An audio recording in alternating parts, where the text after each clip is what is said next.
All right, ladies and gentlemen, welcome back to our new Thursday episode of Crypto Connoisseurs. We got some incredible guests for you tonight, and we got a whole hell of a lot of interesting things going on in the market. Ladies and gentlemen, the stage has been set. EIP 1559 has been initiated. We are seeing ETH being incinerated every single block. We were always wondering when crypto would be on the main stage in front of DC, in front of the biggest regulators in the world and the most powerful country in the world. It only took an infrastructure bill that was hundreds of pages long, and a few sentences out of that entire bill had the community and citizens screaming at the top of their lungs, "This is not right. We need to do something about it. This cannot happen." Last time something like this happened remind me of SOPA and PIPA back when Aaron Swartz, co-founder of Reddit, single-handedly did accomplish a similar feat. SOPA and PIPA, if you weren't aware of it, were two bills that were trying to censor the internet. It would have made it so that any internet site that had any copyright on it whatsoever, so if you had your own blog and you put up a quote from your favorite author, that site could have been censored.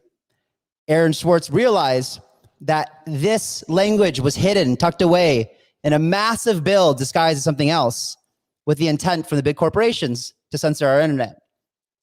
What Aaron Swartz did is he wrote a letter to the CEOs of all the biggest internet companies in the world, MySpace, Facebook, Wikipedia, Google, and so on, until one day, all at the same time, the internet went dark.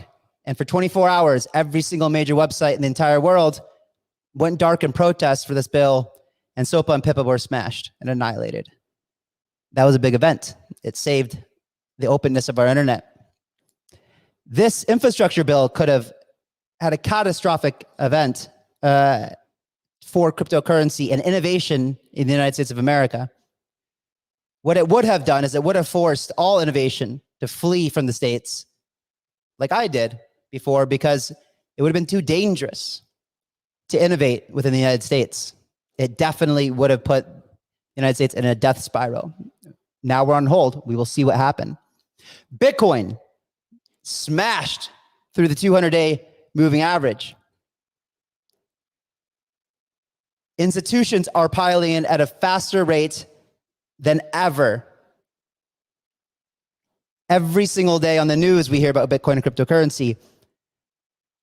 I've been telling you guys since we started this show, on my YouTube channel, on Twitter, everywhere, we are still in a bull run, even when everyone was saying that we were going down to 25,000, even Richard Hart saying 10,000.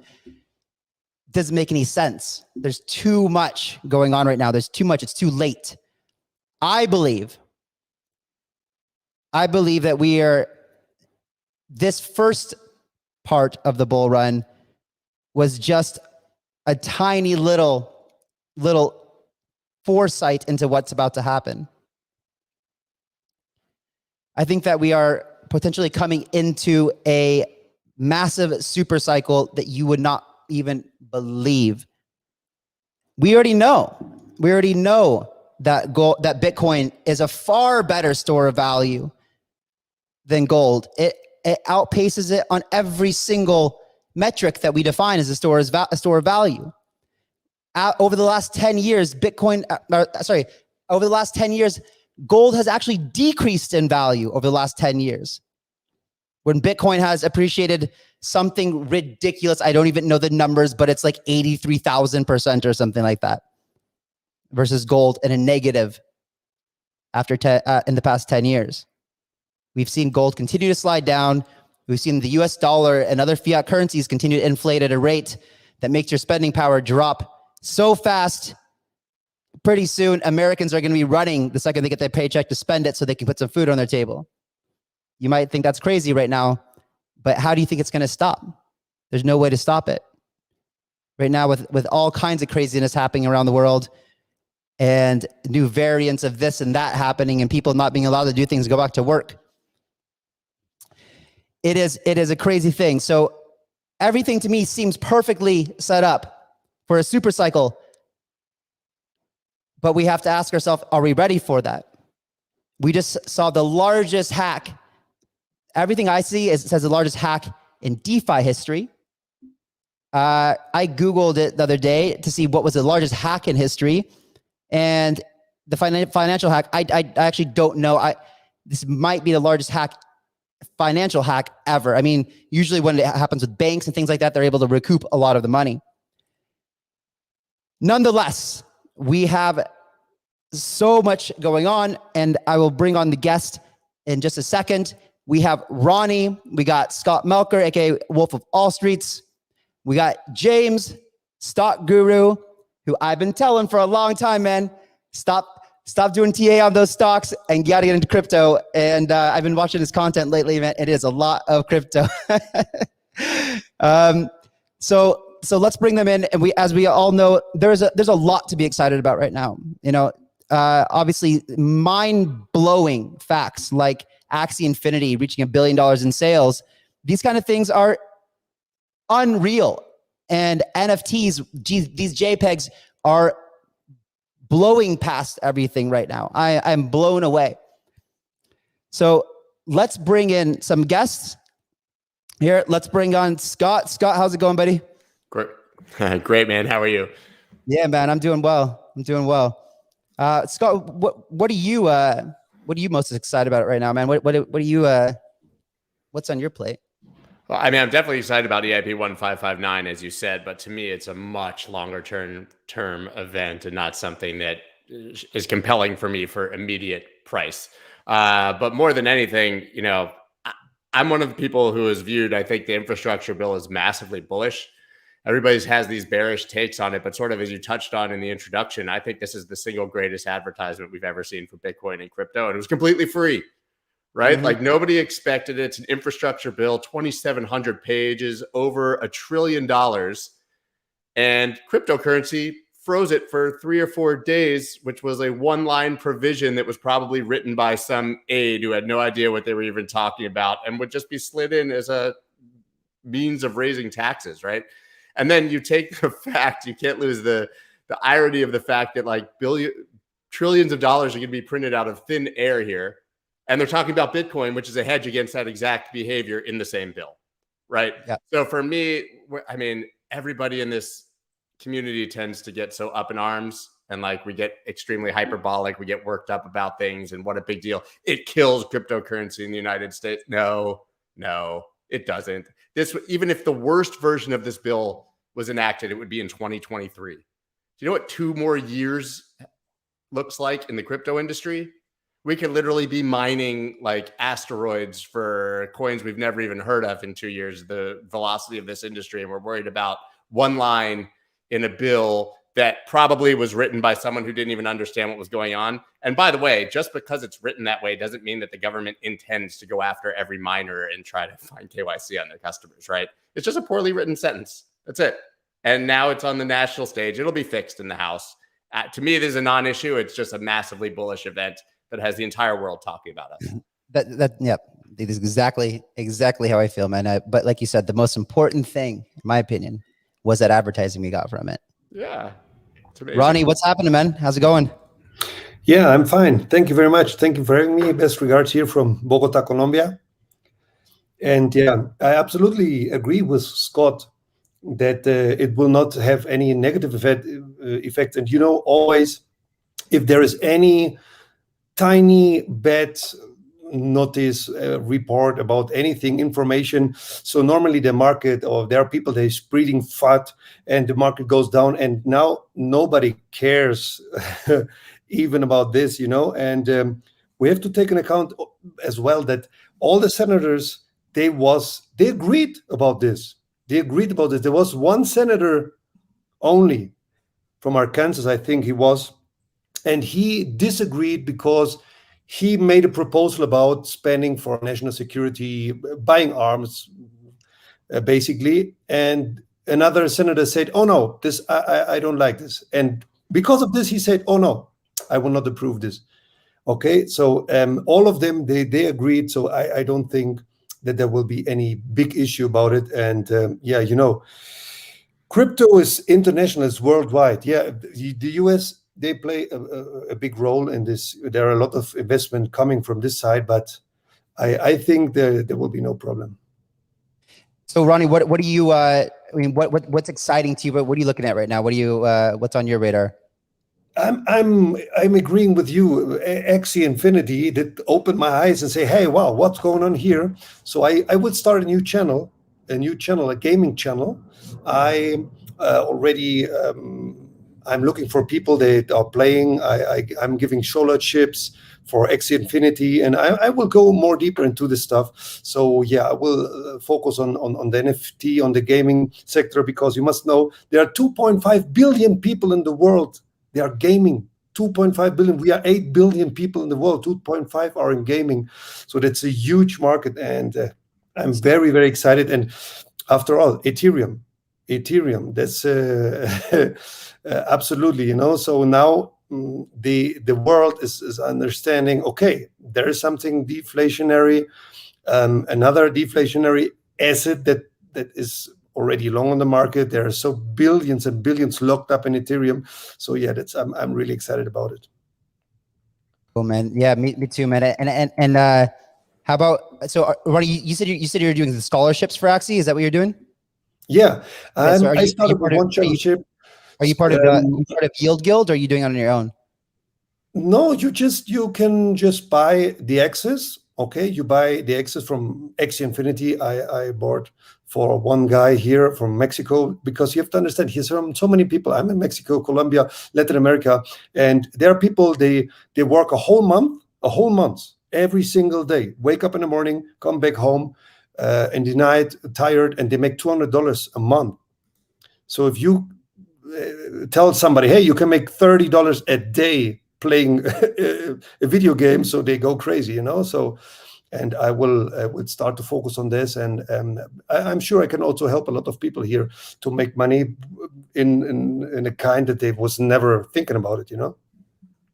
Yeah, it's to me, it's absolutely mind blowing. All right, let's bring on James. James, what's happening, man? How's it going tonight? I'm doing good, Kyle. Good to see you again, all of you. Hello. Yeah. I'm in Bangkok at the moment. I'm looking at the space, and it's just like, to put in perspective, I think we're sitting now at 1.8 trillion, the entire cryptocurrency market. The stock markets around the world, $87 trillion. So this thing is just beginning. In my opinion, this is what I always like say in my videos, the whole industry is only beginning. And it was beginning a few years ago, it was only in the hundreds of millions. Now we're at 1.8 trillion. So if anyone's saying that this is like not going to grow, or this is some scam, money is pouring into this. And in May, there was $4 trillion that moved around in this $87 trillion stock market. 4 trillion in $87 trillion stock markets. But in the crypto markets, $2 trillion moved around when the markets were less than $2 trillion, the crypto markets. So it's just showing you the interest of the people that are in this world, like how much interest there is in this industry.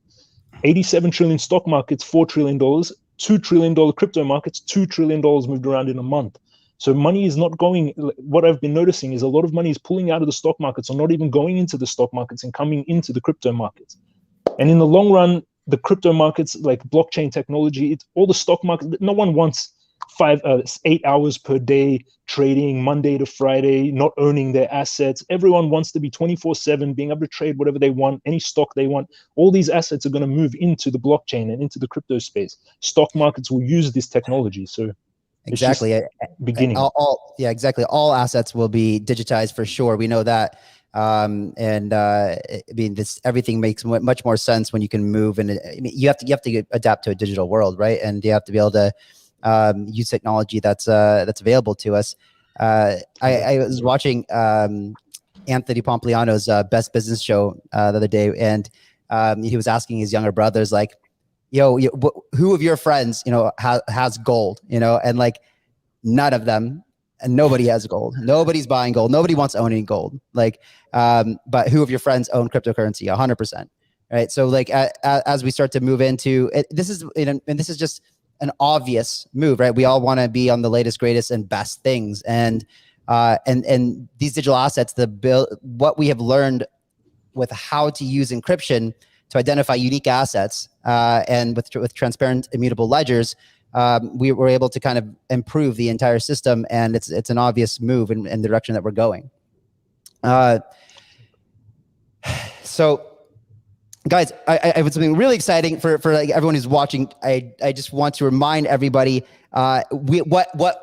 one hell of a week we have had in the markets. It has been exciting to watch. It definitely, life is just better when the markets are in green, and you feel, your portfolio grows a ton in a week.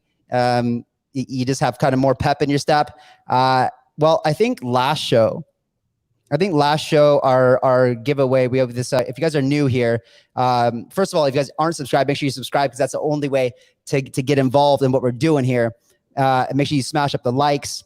And guys, you have to share this with everybody, spread the word, because this is how we're going to get this giveaway to be absolutely insane. So I think last week, the value of this thing was like around $200,000. Today, these crypto cases are worth $851,800, and we are just getting started. And look at, like, just insane. And you guys, who's excited about Star Atlas? I know I am excited about Star Atlas. I invested in this months and months and months ago. Sick. Like Unreal Engine 5, talk about NFTs and gaming and just virtual worlds. It's just you're talking about Ready Player One mixed with your favorite sci-fi movie and the best graphics possible in the hottest gaming sector possible. We got a $5,000 private sale allocation from what potentially could be one of the biggest projects that we've seen in a very long time. Ronnie talked about how he's doing scholarships for Axie Infinity. We've got from Yield Guild Games on here. We've got a $10,000 worth of 20,000 tokens, and this thing has been exploding since I first told you guys about it. I told you about it on the night it was launching, Yield Guild at 50 cents, and it's already at 369 right now. And you guys, if you don't know about Yield Guild, in my opinion, and I was not able to get into Yield Guild from a private sale. Nobody was. This thing was insanely oversubscribed. But in my opinion, it's just getting going. I don't know what the market cap is right now, but I think it's around 300 million or something. That's nothing for what they're doing. Yield Guild, I'm just talking about it because of the industry, because NFT gaming is so hot right now. Play to earn is so hot, and it's not going away because so much of the world needs a solution like this. But yeah, basically, I believe that Yield Guild will be something the equivalent of a Binance when it comes down to make or break for which play to earn games become viral, because they have already built up an army of these scholarship programs and people who are running them, allowing people without any revenue or income to be able to participate with no barrier to entry. And the people who sponsor these people are actually making yield off of sponsoring them. So just a word of advice, pay attention to what Yield Guild is doing, who they're investing into. That's what I'm doing. I think that is, in my opinion, they're going to become the Binance of probably what will be the biggest industry leading thing ever. Okay, so I just want to quickly thank everybody on this real quick as well. We got Decubate, Ojamu, Plutus, Bright Union, Demodify, Creator, Drive, Purify, Anarchy X, Yield Guild, Represent DAO, and check this out, ladies and gentlemen, $100,000 worth of tokens. We don't know the token price yet because it's new, but we know that we have a ton of tokens from Represent DAO. This is a huge one. Matt, you guys, this is most of the stuff is like, we're barely seeing break even from TGE on some of the things haven't even launched yet. Imagine this $851,000 in full bull mode. I mean, talk about shit. Let's do $25-30 million giveaway. And remember that 20% of this is going to charity. 20% going to charity. We got Star Atlas, Houdui, Polytrade, Dot Finance, Ally, Parafinance, Formation Fi, EmiSwap, Omni, CDs, which we will have the team from CDs on here a little bit later, Pandora, and Privy Tracks, which recently launched on Ignition. crushed it at like a 15x or something like that. Now sitting 7, 8, 9x, something like that.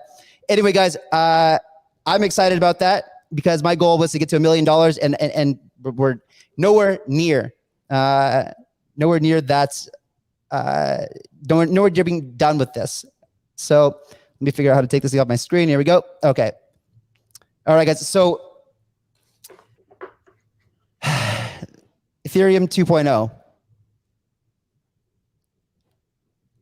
Now, there's plenty of reason to be bullish on Ethereum as well. I'm not surprised it's pumping.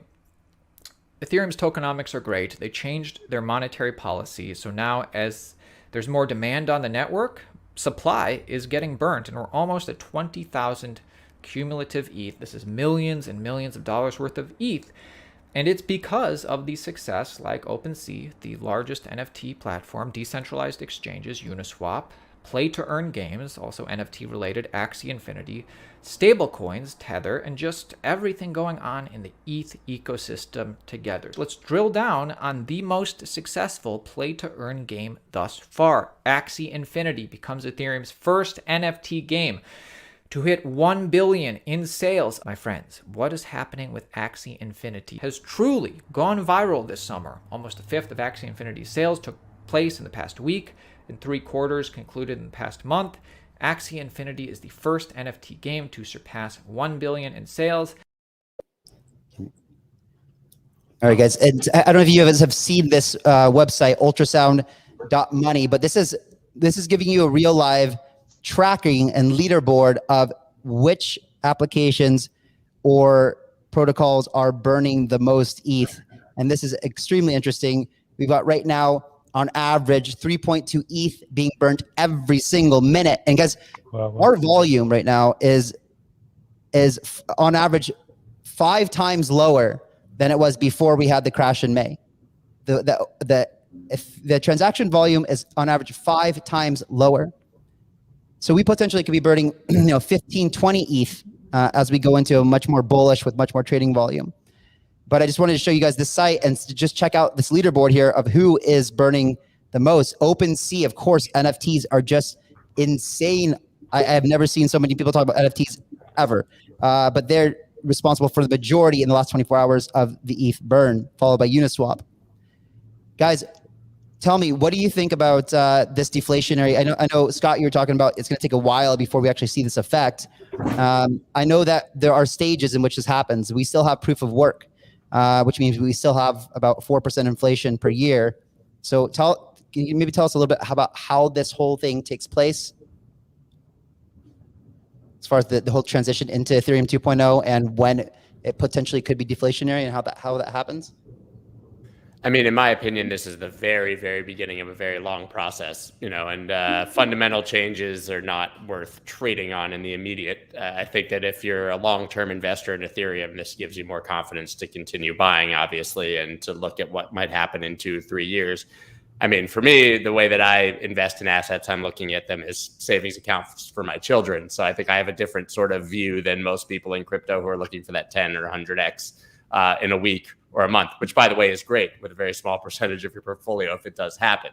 But, like you said, there's still a massive transition from proof of work to proof of stake that has to happen. I think that it's amazing that we're seeing so much stake, so much total value locked in DeFi. All these things are massively bullish. But like I said, EIP 1559, this is the very beginning of it happening. So I know people are like jumping. Why isn't price jumping on this news? Well, because nothing's happened yet, right? Even if you look at halving cycles in Bitcoin, which I think are actually a much smaller event than this long term, it takes 6 months before you start to see the real supply and demand imbalance resolved and you see price go up, right? So I just think that people should be calm, use it as an investment thesis, not necessarily as a trade thesis, and that we're going to see how it goes. I mean, we take for granted how complicated a transition from proof of work to proof of stake will be, right? And so in my mind, I'm not trying to rain on anyone's parade. I think it'll go well and be amazing, but that's complex and there will be issues with it, no doubt. And we will see bumps in the road, in my mind. I mean, this will be the biggest transition we've ever seen in cryptocurrency when it does finally happen. especially with the amount of value that's now on the Ethereum network. I mean, we think, I mean, and don't get me wrong, a $611 million hack is horrendous. You know, if we have time later, we'll put a little funny clip in from Ivan earlier. But long story short is we may get that money back. Maybe the hacker got doxxed. This is a whole interesting story in its own right. But imagine base layer Ethereum being implemented on mainnet with a vulnerability on it, and possible. all of that value is at stake at that point. And this is why I think it's going to move. I agree with you, Scott. It's a very, very, very like a Bitcoin's snail move pace, where it takes years to test anything before implementing. Right. So, and with that being said, we have a lot of other viable contenders on that have been able to kind of start from scratch, witness the shortcomings of Ethereum, build in a centralized fashion, with a lot of things differently done, from day one. That we've also seen this lack of. I'd like to get you guys' opinion on this too. Like, we kind of know that there's this built-in loyalty in a way to Bitcoin, right? Like, nobody even wants to entertain the idea of another store of value. I think Bitcoin is comfortably sitting on the throne as a store of value, and potentially maybe one day, if Blockstream or some decides that they want to scale the base layer a little bit, maybe we'll even see a peer-to-peer digital currency at Bitcoin. But Ethereum, but from smart contracts, in my opinion, right now, it's anybody's bet. Who's going to take the reign as king right now. I was, I guess, not so surprised, but a little bit surprised. I didn't realize the lack of loyalty to Ethereum when everybody fled over to BSC, for example, because it was cheaper and faster and less decentralized. But what do you guys think about who's going to take the smart contract lead? Is it going to be Ethereum, you guys? Are they going to always maintain market dominance, or are we potentially going to see someone like Cardano or Polkadot, Solana, Luna, Terra? I think that Ethereum will be always the biggest, because the first mover advantage, is an important thing. And you see that there is already a proof of concept. They know the Ethereum network is secure. So if I would be a big institution, I had millions of dollars, I would say, okay, why take risk? If I know that Ethereum is working and there are so many millions or billions already stored into it, locked into it, so why take risk? That's what I think. From my perspective, it is like new industry, so we can always have massive innovation, but it's just the development power. This is what I see when I'm looking at a lot of the projects. How many developers do these projects have? And Ethereum and Bitcoin, huge developer numbers behind them. And I think Ethereum is going to always kind of lead in the number of developers, just because it's one of the earlier projects, so many developers working on it. So it's going to always, development power, I think, is one of the most powerful things when it comes to projects. How much of this code, how much can they actually code? How much can they improve? How much can they get done? A lot of these new projects, they're promising a lot and they will build over time, but they don't have the numbers of developers that are working on them, like the older projects that already have established numbers of developers. And Ethereum is just like, so much money is behind it, so many developers working on it. It's going to keep innovating. Binance also, these projects are all going to be huge. They're going to, so much money is going to flow into all of them. And it's just they're all going to go into the 500 billion range, in my opinion, and larger. But I think Ethereum will keep the lead just because of the number of developers working on it, and just how much money is flowing in, how much money is being staked and locked, and TVL. It's just amazing. I think it's interesting to think about the fact of this idea of the flippening, and whether it become Ethereum or while Ethereum takes its sweet little time to upgrade itself and become decently scalable, and someone else could take the market dominance in that position. I mean, I think that something like Cardano or Polkadot could easily do that, because the fact of the matter is that where Ethereum is it's a playground for the rich. half of the world cannot even participate in Ethereum. You can't use DeFi if you don't have, if all you have to invest is $10, how are you going to pay $25 in gas fees? You can't. So we're excluding a huge port. We're supposed to be banking the unbanked and supporting people, the underprivileged communities, but it's impossible to do that with Ethereum. You can't even, and if anybody in the comment tries to say anything that's something about the fact that you can use layer 2, no, you can't.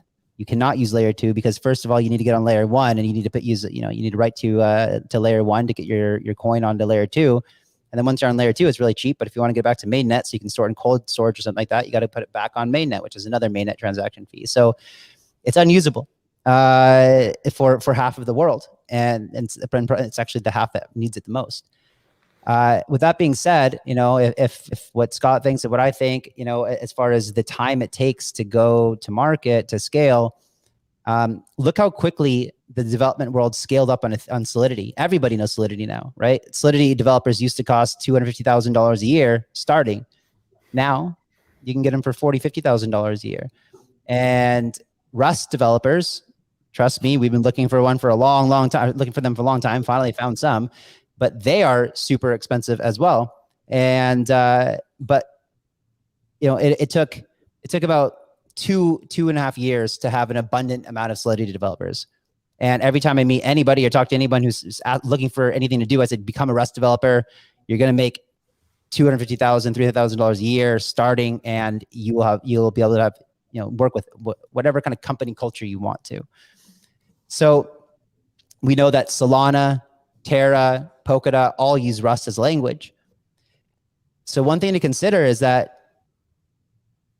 every developer right now, in my opinion, should be learning Rust, because that gives you a lot of flexibility and it gives you an opportunity to work on some of the best protocols in the world.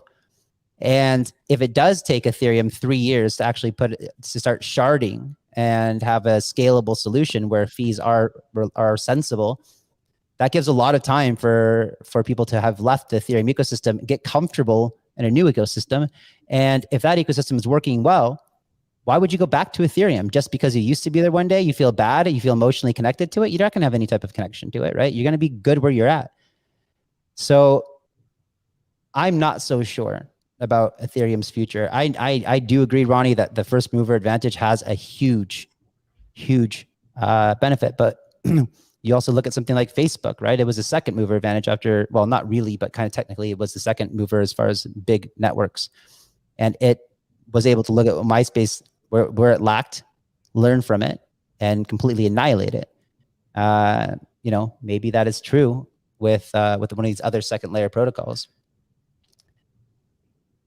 Just my food for thought. These are the thoughts this is what I think about when I'm just like sitting there daydreaming, looking at the ocean. Is just these are the kind of thoughts that run through my head. And often people talk about this flip bidding. So let's do this for a second. Suppose that Ethereum does remain the dominant smart contract layer, the world computer. Will it flip Bitcoin? I mean, in my opinion, and I actually had Rand Neuner on my podcast today, and he made this entire case. But for everything except for market cap, Ethereum right now seemingly is flipping Bitcoin. And by the way, I'm a borderline Bitcoin maximalist. This is coming from not coming from a place of criticism of Bitcoin, but I mean, if you didn't notice that in Q2, Coinbase had higher trading volume in Ethereum than Bitcoin as this thing that stood out the most in that report that you weren't watching, because to me, that was the big one. Ethereum has been crushing Bitcoin in interest as far as people looking at it and trading it. Institutions are looking at it. So I think there's a few things to parse from what you said. One is, yes, it's unusable by 50% of the world. And that's sad for that 50% of the world, but so is the stock market, and that has never ceased to go up or be an issue, right? So there's no problem for stocks. Unfortunately, the wealthy people who can't afford Ethereum are the ones who are going to drive the price, and the institutions who are going to buy it as an investment and not to use it are going to drive the price. So if you're talking about adoption as a platform, I think there could be issues in competitors, but if you're talking about the price of the coin and its value to large investors, I don't think that will change at all. And frankly, I think institutions buying Ethereum probably don't even know what a gas fee is, right? And more importantly, I think when you talk about these other chains, in my opinion, it's not binary, right? Will Ethereum flip Bitcoin? Well, first of all, they're completely different, so who cares? But will another protocol flip Ethereum. Well, they're completely different. So who cares, right? Ethereum can be one. We can have each chain specialized and good for something. And so to me, the real story is actually interoperability, not replacement, right? Yeah. The platforms that are working on making all of these chains work together, the AMMs that are allowing you to trade cross-chain without friction. I think to me, that's the story. I don't think Ethereum gets replaced. I think there will just be chains that do certain things better, and they'll find ways through interoperability to interact with Ethereum. But Ethereum is not going anywhere. And the tech, none of that really matters when you're talking about where big money is placing their bets. Yeah, that is a good point. I guess I didn't think about that before. As far as the store of value or the accumulation of wealth perspective, that's quite interesting. And now that you have this deflationary, this potential deflationary mechanism kicked in, I mean, that is a small supply. I mean, there is. Do you know if there's going to ever be a where they cap the deflation at? I've been looking for this. I haven't found the answer. It's just burning the base fees. So they're going to constantly burn the base fees and then give the tips to the miners. Yeah. And as you saw before, it's 32,000 ETH already burned. 32,000. It's $100 million just took away from the market, and there was a 3 years low of the amount of Ethereum on exchange. I think it's 9.4%.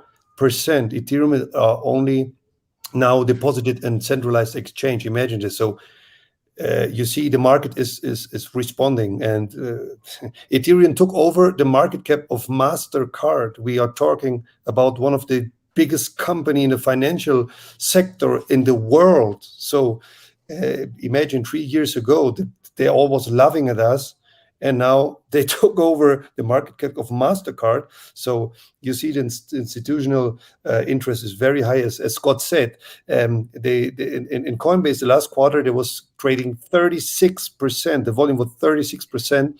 Ethereum, and was 24%. Bitcoin. So imagine this. And to take into account, there was about 300 whatever billion from institutional investors, and only 145 billion retail. So the institutions are really heavily buying in Ethereum and taking it out of the exchange to then they want also to look it up and wait for higher prices. From a TA perspective, like if you follow my channel, I do a lot of TA, so technical analysis. We're seeing a little bit of a dip. Hold up, James. Pull up your screen. It should be on, no? Let me see. Let me. I can see myself. You have to hit share screen, and then I can put it up. Because I want to know your opinion right now, where we're at, because we're seeing a little bit of a pullback right now, and there's. I see some people in the comments who are insisting that we're not in a bull market right now, and I also have seen some people on crypto Twitter talk about I'm not how having an option to pull up the TA, but I can I'll post it on Twitter. But it was pulling back to 2,888, so just a little bit of a pullback. And then this forms a giant cup and handle that should send us to around 6,500 by October. So that's almost doubling the value of the total market cap of Ethereum. So right now, I think it's sitting at around 380 billion. So it's going up to like $800 billion market cap by October. So we have this giant cup and handle that you're seeing here, and it's forming to 2,800. It's a very bullish technical pattern. Not just this, the amount of institutions investing in this, locking it up. It's just extremely bullish chart volume coming in. In my opinion, this thing is ready to make all-time highs, and by October around 6,500, which will double the market cap.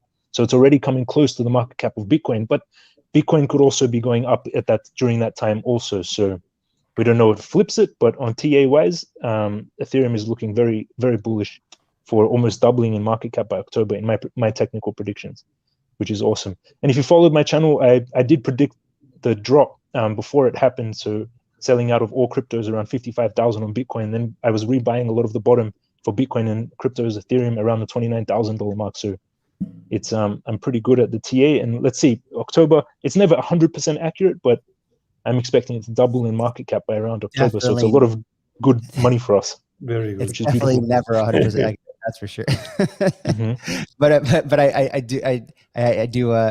do agree. I've watched James's channel quite a few times, and he knows his stuff. So and Scott, what you were talking about earlier, like this, I saw a little video. You know, you were kind of trying to make the analogy between the halvening and Ethereum, what we're calling the cliff. The biggest upgrade is going to happen next year in Q1 of 2022, called the merge.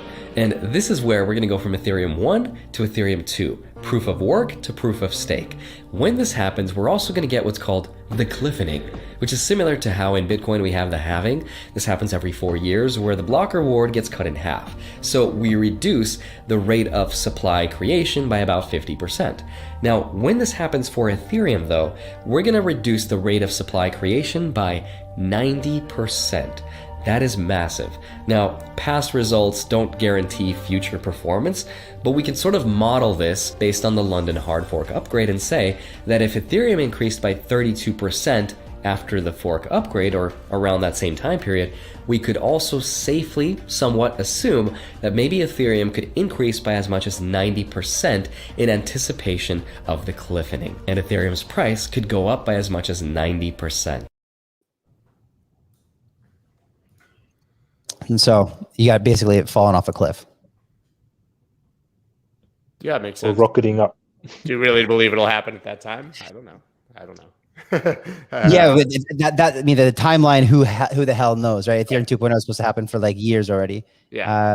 And I mean, and for obviously good reasons, they're taking their time. But yeah, this is also something that I think is extremely important. I'm going to play one more quick clip from Raoul Pal, but I thought it was he lays it out perfectly in just a couple sentences. I released Global Macro Investor last Monday. There was an article buried there. It was only about 6 pages long, and it was entitled "The Greatest Trade," and it's just Ethereum.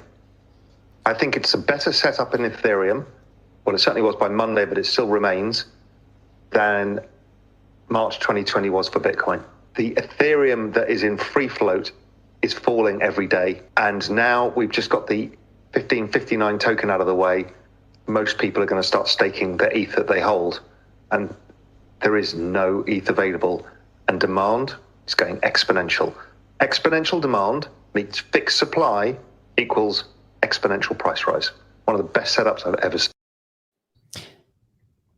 Bullish. Yeah. Yeah, I agree. Best investment, because it's only, even if it doubles by October, it's like 100% gains. The crypto space, there's like 100x coins all the time. You find them all the time, Kyle. But yeah, still an amazing investment. Yeah, but do we call those investments? We call them punt. Those are great. Right? Yeah. So I think, well, you're not wrong, James, obviously, but I think that, there's a lot of unicorns, but when you're looking at who Raoul Pal's talking to, institutional investors, people who are familiar with the stock market, 4x, 2x gain in a couple months is absolutely unheard of. To them, that's a unicorn, right? So I think that he's right for your average person who wants something that they can buy and not worry about dropping 50% in a day or going to zero or where they're going to store it or any of those things. You can go buy it on an exchange you're comfortable with and freeze it and earn yield. And I think it is probably arguably the best trade out there right now. Best ever, I don't know, but the best trade right now. I think. Absolutely. I got into Ethereum at $1 when after the ICO, because I thought the ICO was a scam. I was a Bitcoin maximalist at the time, obviously, what it took a guy. I was selling some Bitcoin through the local Bitcoins, of course, before they had KYC and ridiculous requirements. But some guy literally came to my house in a panic. Like he needed Bitcoin immediately. And I'm like, man, this guy must be he must need to go Silk Road because he must need another hit, man. This guy is like a junkie waiting he needs his Bitcoin so he can order his stuff from the dark market, But no, he was building one of the first Daps on Ethereum, and it's called Slockit. And if any of you guys were around in the early Ethereum days, you'll remember this is like one of the first like 3 or so apps being built on Ethereum. But he told me, man, I need Bitcoin, so go buy Ethereum. I was like, really? That scam coin? He's like, dude, what? No. Like, listen, this is legit. And he kind of broke it down for me. And then that's when I realized that, okay, I should probably go to some Ethereum as well. But even to that point, I wish I would have bought more at that time, obviously. I did get a fair amount, but it takes a lot for me to trade my Bitcoin for anything. I mean, it takes a lot. Right. But I have seen, like when we had this big drop down to Ethereum at $180, like what was it, a year and a half ago, something like that. I think it was the COVID crash, right? Was it $180 or something? I would just, the writing has been on the wall for such a long time for Ethereum, to become just so massive because it has so many more use cases than Bitcoin, right? Like you can just do so much. You can do everything with it, and every government, every IoT device, like everything can be managed through Ethereum. So finally, I traded some of my Bitcoin for Ethereum, a good amount. At that point, and that was a big. It took a lot for me to make that decision, but I'm glad that I did, guys. So we have a lot of bullish things on the horizon. How do you feel about? Well, first of all, in case. Well, here's this clip I was talking about. As you know, this is the biggest hack in DeFi. The guy stole 611 million and it really turned into stand-up comedy very, very quickly. What's good is that this is coming to an end because now he's returning the funds because he has basically been caught. He used an exchange called HOO, and when he used that, of course, he has his digital fingerprints there. People know that it's him. But look here, this was maybe the most funny hack I've ever seen because this turned into whole social media on the blockchain. So he steals the funds, and then people start writing to him in transactions. They send him transactions, hello handsome, begging for reward, and he starts to interact with these fans and give them money. So he actually sent a bunch of money to a lot of different people that gave him messages on Block Explorer, and also some of them tried helping him to hide the money. I mean, this is crazy. This is crypto, this is crypto. This can only happen in crypto, where the hacker asks for help on the blockchain. Will the miner stop me? Please teach me. He's asking people for help, how to manage the funds, how to hide them, how to get them out, because 600 million, how the hell do you get it out? It's impossible. I don't know if you guys have seen those threads. It is hilarious, man. These guys are from around the world asking the hacker for a handout, and he's sitting there asking them how to launder the money, man. Like you would think if you were sophisticated enough to pull something off like this, you would know what to do with the money after you got it. My God, I don't know if he knew how much money he was going to get, but apparently he doxed himself. So, and Tether's completely centralized, so they were able to freeze those transactions, and it looks like the hacker might be giving some money back because he's scared shitless right now. But nonetheless, like, how do you guys feel about this kind of aspect that we have in this space? I think, before we had the arguments where, it's only for computer nerds, and then it's only for drug dealers, and then it's only for like women of the night, and then it's only for now we have the place where it's only for small countries. But this is a problem, so I could easily see legislation using this as an example of why we need to impose ridiculous types of laws and things like that, because thousands and thousands and thousands of people are getting financially wrecked from these vulnerabilities that we have in these smart contracts. What are we going to do about this? Yeah, that's just we see that we are really in the early stage. It's all experimental, So we always say, okay, only invest what you can afford to lose. Okay, so we are experimenting right now, and DeFi, and there was so many different things going on, hacks, and I think that we have we develop more and more the system, the DeFi system, and this will be happening more and more, but it will be more perfect all the time. And yeah, I think it is in the first stage. Yeah, of course, it's negative. The people say, "Oh no, I will lose my money. It will stop a little bit the adoption." But yeah, we are just developing the system, creating the system. We are early. I mean, I go ahead, James. I see it as like, what is it when you put a bounty for developers to try and hack your product? Yeah, it's like a bug.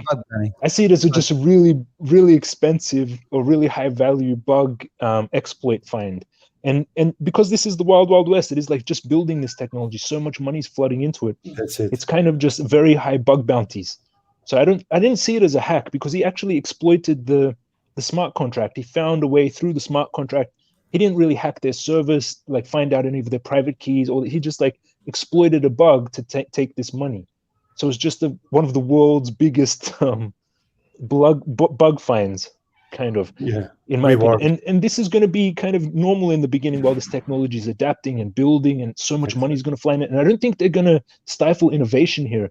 Like, people are always worried about this, but they know how valuable this is. They know that if they like stifle, it's like stifling the internet. Everyone can see this.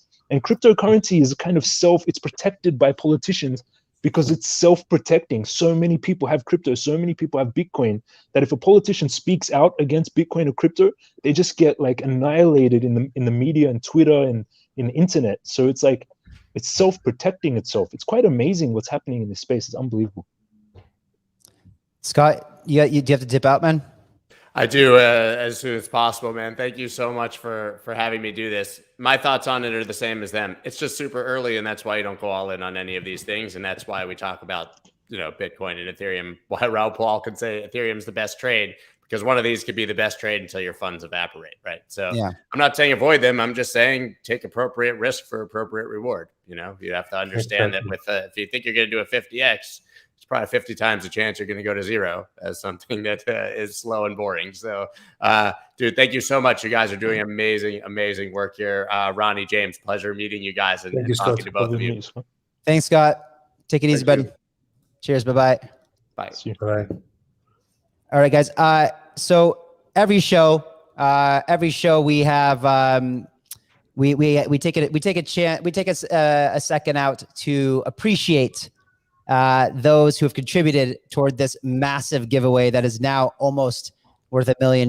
Again, that is peanuts. But we have a couple of the guys, two guys on from CDs. And let's bring them on right now. What's happening, guys? Yo!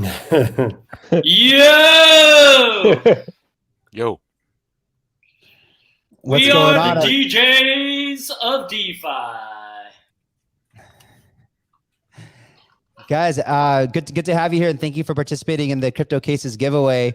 What I want to do tonight, it's a bit of a different format than anyone who's been watching the show before. I would like you guys to give a quick, a quick 2-minute elevator pitch of exactly what CDs is. And then I want to get Ronnie and James to ask you some questions. We're putting you in like the ultra fast 5-minute Shark Tank. Ready? Go. Oh my goodness. The Bulls are going to take this one. Right. It's very clear, right, that cross-chain poly network hack is going to impact on what we're trying to do. But we know that cross-chain and multi-chain is going to be the future. It doesn't make sense for you to actually cross between Ethereum to, you can't do it on BSC, and to Polygon and to layer 2 Arbitrum and Optimism. So the only way to do it is actually to have some sort of like interoperability between these chains and having a fast transaction, which is why we actually started this on the BSC, but we expand it on, layer 2 and Polygon as well. Definitely on the EVM compatible chains, that's number one. And we also see that, derivatives and trading is going to be something big in the future. That is also part of why we actually have this CDs exchange and, crypto derivatives exchange in our, what we are trying to offer to the world. Derivatives is a big market, and we think that we are able to, just be part of the big one and be offering these solutions to those people who actually wanted this solution. That is what CDs is trying to do. And make it look sexy. Yep. Would you say that you're would you say that you're a Bybit, a decentralized version of like the Uniswap version of Bybit, for example, to break it down for people who really might not have understood what you just said? Yeah, I mean, if you can think about it, it's similar to that. We want to make it decentralized, right? And that is what we are trying to move it forwards to that. The good thing is, some of the strength that we have as a team, although we're having avatars and pseudonymous as what the movement market is going to, is that we know that our team able to do that, right? Because we have been building centralized exchange as well. So it's more about like having the capability to convert it into on-chain. The hardest part is actually the price oracles and the speed of the transaction and the user experience. But we're gonna start somewhere, and that's where we are today. And yeah. Cool. James, Ronnie, you guys have any questions or thoughts? As soon as you said, what's your unique sales point? What's the thing where you say, okay, only our protocol can do this. There is no other protocol that can do this. What's this unique sales point from your project? That is why we are having this movement, right? Which is why we want to differentiate. We do not want to differentiate in terms of the technology perspective. Because even though, as we've seen it, Uniswap V3 has launched their code and they were saying that this code is proprietary to them. It's very normal. But somebody just copy their code and deploy on Binance Smart Chain and you can do nothing with that. Right. And to answer Adrian's question on the chat, it's not anonymous, right? We actually just have an avatar to show that, hey, we are a movement. And why this avatar? As we're mentioning, we want to create some differentiation.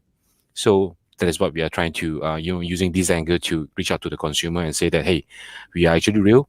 We are not anonymous team, but we are doing this. Come and join us with the CDs. It's just kind of marketing play, Yeah, guys, just so you know, like I mean, I know who's behind the mask. To be totally honest with you, and it's not like they're. I mean, trust me, if they were trying to be scammers, they would be the worst in history because they've doxed themselves multiple times when taking a sip of water on a live stream. Doxed, like is not. Like, this is more about MC Liquid. Explain to me. When we had the conversation about the pseudonymous kind of movement and who you were, who talks about it a lot. Yeah, so I think we've taken big inspiration from Balaji, who's the former CTO of Coinbase. He's been actually really putting this forward as a platform for the last several years. You can just go Google Balaji and pseudonymous economy. That this will actually be a function and perhaps a necessity in order for us to protect our security, our privacy, so we're not getting canceled, especially in peak woke culture. And I think this is a fun and interesting way to do it. Obviously, because we're the first and we're easily, we're pseudonymous on camera. Off camera, it's harder to be pseudonymous. But I think if we build an NFT marketplaces, which is kind of where we're driving this, you could see where people can actually pull characters offline and start to build these personas behind the characters. And then they can, more importantly, not only are they building reputations behind these characters, but they can actually transact. And that's where it becomes pseudonymous economy. Cool. Guys, you had me on Uniswap Bybit. It just sounds amazing. Uniswap Bybit. Yeah. You just need to say that. We're Uniswap Bybit. Bybit, yeah. But one thing for sure, right? We know that how the market behaves. This is not our first time doing this, right? In terms of like crypto, looking at how these projects are running. We understand what is the risk, right? Which is why we wanted to use a different angle just to execute on this project. But in terms of like what we are trying to do, we are just trying to offer something that is useful, easy to use for a lot of crypto who want to trade like options, futures, right? And preferably cross-chain. But obviously, that being said, we really understand the risk of the cross-chain be given to know the poly network, right? So it's something that we really look very heavy upon right now.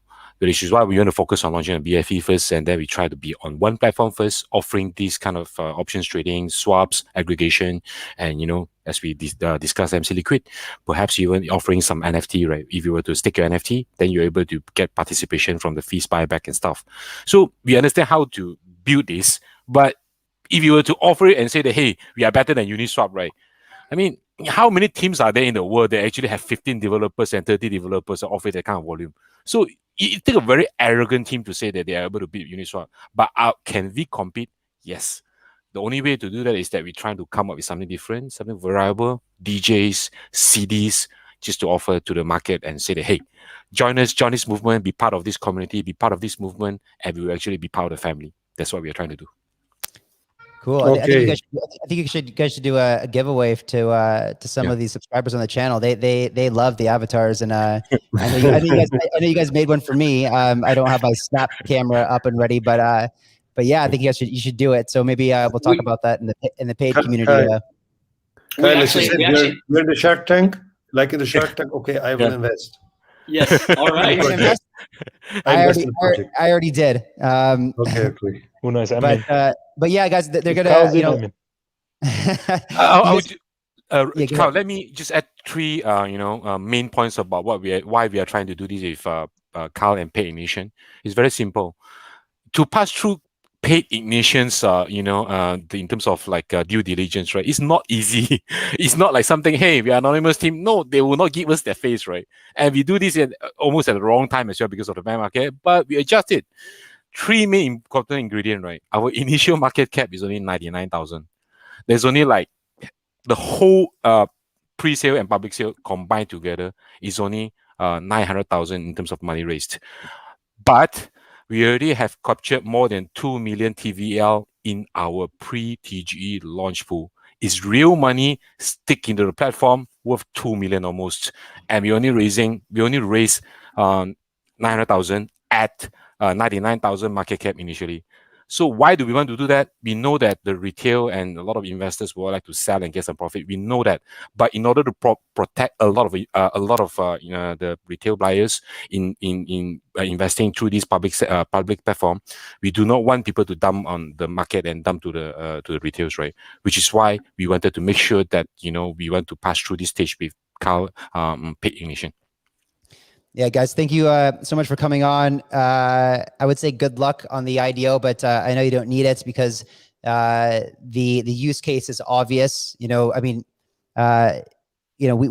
seen a lot of iterations of DEXs in the past, but it was really, trust me, I used the earliest ones and they were absolutely horrible. What it takes is to take something that is working in a centralized world, make it nice and easy to use, and you've got yourself a unicorn. So, I'm really optimistic about you guys, and just so everyone watching, one of the things I love that's really sold me on the team is how much passion you guys have for what you're doing. Is absolutely insane. And that's, I people that ask my investment strategy, that I invest in teams, and I've had a chance to hang out with these guys quite a bit. Yeah, I mean, MC Liquid even came and stayed at House of Dow here with us for a while. It's just, they're going to get it done. And I'm excited for it. And guys, thanks for participating in the giveaway. Appreciate your time here. Thank you. Have a wonderful evening. City's Moon. And join us on our IDO live stream tomorrow, launch party. It's going to be sick as fuck. see you guys. Well, there goes the algorithm. Okay, so guys, anything else to add? I mean, there's so much more I wanted to talk about, but we got there's so much stuff. There's so much going on in the market. I think, I wanted to get into the infrastructure bill a little bit more, but I think we already know where that stands, right? We're kind of at a standstill right now, and I think Scott made some good points, and the fact that like it's going to take some time but people now understand, that we cannot stifle innovation anywhere. It's if you do that, you're gonna put yourself in the Stone Age. And I don't know, like James, Ron, you guys have anything else you should add, or think that's relevant? I'm really excited. It's a very, very nice time to live in this wonderful world. Now we are early adopters of the future, and I'm really, really excited. I know before I was always concerned about how to make money, to being a good entrepreneur, what happened if the people don't like my ideas or something like this. But now the crypto market, you have trading, you have gaming, you have the NFTs, you have million different kinds of making money, and this gives me such a peace of mind to know, okay, whatever happened to you, whatever happened to your business, you can always find a solution in crypto. You can always make a living in crypto, or make big money in crypto. So that's for me the biggest takeaway here. Go full-time crypto if you're watching, everybody. It is the best decision, best decision that I have ever made, and everybody I know that's full-time crypto would never go back to not be part. We're part of. We are part of the most exciting, groundbreaking revolution that we've seen in countless generations. You know, like since the internet, basically. This is the biggest thing that has ever happened since the internet. And it was, and it's actually even bigger than the internet because the internet enabled this to happen, you know? And this is, in my opinion, what I always say, that this big philosophical thing that I have, this whole idea behind House of DAO, is that I believe that blockchain, you know, public, open, immutable, censorship resistant, transparent blockchain is the tool that we needed in order for us to evolve into a more mature and civilized humanity. You know, one of the things I love the most about token economics, game theory, blockchain, is that in a world where I believe that the majority of evil is caused from greed, you know, people say money's the root of all evil. No, it's not. Money is the root of all evil. It's greed is the root of all evil.